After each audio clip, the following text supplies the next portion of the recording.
Happy Monday. It is 2/2, February 2nd. And this is going to be a short one because I'm tired and it is already 10 p.m. So, for the workouts today, started my day with a 45-minute walk. I had clients most of the day. Afterwards, I did a surf session in town and just trunked it. No wetsuit. Come on.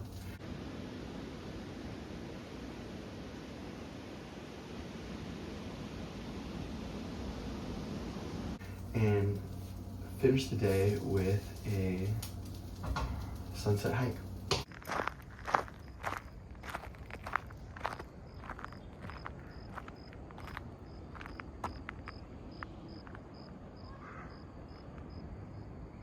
So, been doing a bunch of reading, a bunch of kind of administrative work for the last 4 hours, hence why I'm doing such a late dinner. But let's talk about the Zorro circles.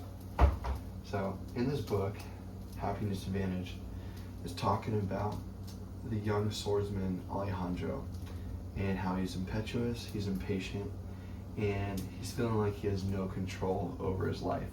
And he's become a drunk, and he doesn't see the point in trying to be the hero that he once thought he could be.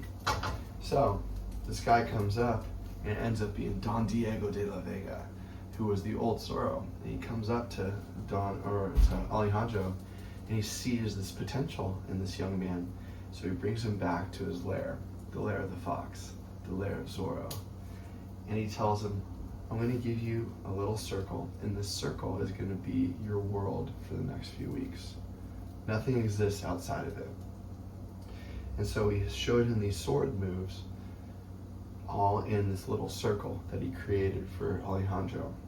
And when Alejandro had mastered the moves in this circle, he got to move to another circle, and then another circle, and then another circle, just all based upon him learning the lessons and learning the skills required to move to another and sometimes bigger circle.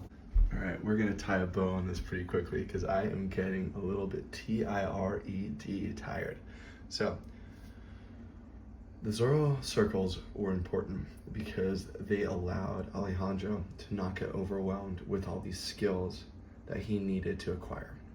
So, how does this relate to today? Well, it's a Monday. I've got a huge to-do list of things. And when I look at everything together, it seems daunting. It seems like there's way too many tasks, and I feel overwhelmed. I just feel anxious, and I feel a little bit hopeless. But if I chunk everything down into little Zorro squares or Zorro circles and say, hey, I'm gonna circle this right now, and I'm gonna get this done. Then when I'm done with this one, I'm gonna circle something else and move to that next Zorro circle. It allows me to, I guess, preserve momentum and stay confident as opposed to getting overwhelmed by way too many things on my agenda. So, gonna cut it right there. I hope you had a wonderful Monday, and I will see you tomorrow. It's gonna be a lot longer. Today was just a crazy, crazy day. That's just, Mondays in the house of D, but that's how we do it. Hope you had a good one. I'll see you tomorrow.